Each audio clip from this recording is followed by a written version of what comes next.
আজকে নিয়ে এসেছি একদম জোশ একটা রেসিপি, বরবটি দিয়ে চিংড়ি মাছের ভর্তা। যারা ভর্তা পাগল মানুষ তাদের জন্য তো এটা একদম মাস্ট। চলুন শুরু করে দেই।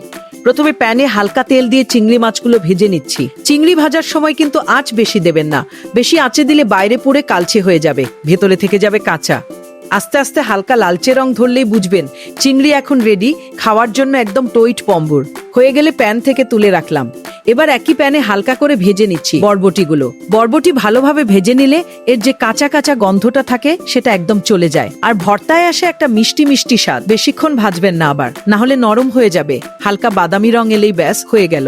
এটাও তুলে রাখলাম। এবার একই প্যানে দিচ্ছি কিছু শুকনো মরিচ। মরিচ ভাজার সময় আঁচ একটু কমিয়ে রাখবেন, না হলে পুড়ে তেতো হয়ে যাবে, তখন আর খাওয়াই যাবে না। একটু কড়া করে ভাজলে ভর্তায় যে ঝাঁঝালো মজাটা আসে সেটাই আসল খেলা। মরিচ ভাজা হয়ে গেলে তুলে নিলাম। এবার দিচ্ছি কিছু পেঁয়াজ আর রসুন। পেঁয়াজ রসুন হালকা বাদামি রং না ধরা পর্যন্ত ভাজবেন। এই ভাজা পেঁয়াজ রসুনের গন্ধেই কিন্তু আশেপাশের মানুষ টের পেয়ে যাবে যে আজকে বাড়িতে মজার কিছু রান্না হচ্ছে। এবার চলে এলাম বাটার পালায়। আসল খেলা তো এখনই শুরু।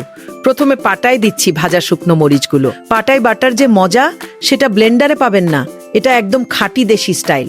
মরিচ ভালোভাবে মিহি করে বেটে নিলাম। এবার এর মধ্যে দিচ্ছি ভাজা চিংড়ি মাছ। এটা কিন্তু পুরো ভর্তার প্রাণ, তাই একটু সময় নিয়ে বাটবেন। হাত দিয়ে চেপে চেপে বাটবেন যাতে কোনো আস্ত পিস না থেকে যায়। বাটতে বাটতে দেখবেন চিংড়ির একটা মজার গন্ধ ছড়াতে শুরু করবে। নাক দিয়ে গন্ধ নিলেই বোঝা যায় ভর্তাটা কোন দিকে যাচ্ছে। ব্লেন্ডারের কথা মাথায়ও আনবেন না, পাটায় বাটলে যে রুক্ষ রুক্ষ টেক্সচারটা আসে সেটাই আসল মজা। মরিচের সাথে মিশে এখন একটা লালচে গোলাপি রং ধরতে শুরু করবে, বুঝবেন কাজ ঠিক মতোই এগোচ্ছে। এবার দিচ্ছি ভাজা বরবটি। বরবটি একটু আঁশযুক্ত জিনিস, তাই এটা বাটতে একটু বাড়তি সময় লাগবে। হাতের তালু দিয়ে ভালোভাবে চেপে চেপে বাটবেন, না হলে আঁশ মুখে লাগবে খাওয়ার সময়, স্বাদটাই মাটি হয়ে যাবে। বাটতে বাটতে দেখবেন সবুজ রংটা বাকি সবকিছুর সাথে মিশে একটা সুন্দর রং ধরছে। মাঝে মাঝে হাত দিয়ে একটু চেক করে নিন মিহি হয়েছে কিনা। দানা দানা লাগলে আরেকটু বেটে নিন। যখন দেখবেন একদম মাখনের মতো মসৃণ হয়ে গেছে তখন বুঝবেন এই ধাপ শেষ। এরপর বেটে নিচ্ছি রসুন আর পেঁয়াজ একসাথে। এই পেঁয়াজ রসুনটাই কিন্তু ভর্তার আসল ঝাঁঝ আর ঘ্রাণটা নিয়ে আসবে, তাই এটাও একটু মনোযোগ দিয়ে বাটতে হবে। ভাজা পেঁয়াজ রসুন বাটতে গেলে দেখবেন হাতে একটা মচমচে ভাব টের পাবেন। আস্তে আস্তে সেটা গলে গিয়ে মিহি হয়ে আসবে। রসুনটা একটু শক্ত হয়, তাই প্রথমে রসুনটা একা একটু বেটে নিয়ে তারপর পেঁয়াজটা মেশালে সবচেয়ে ভালো মিহি হয়।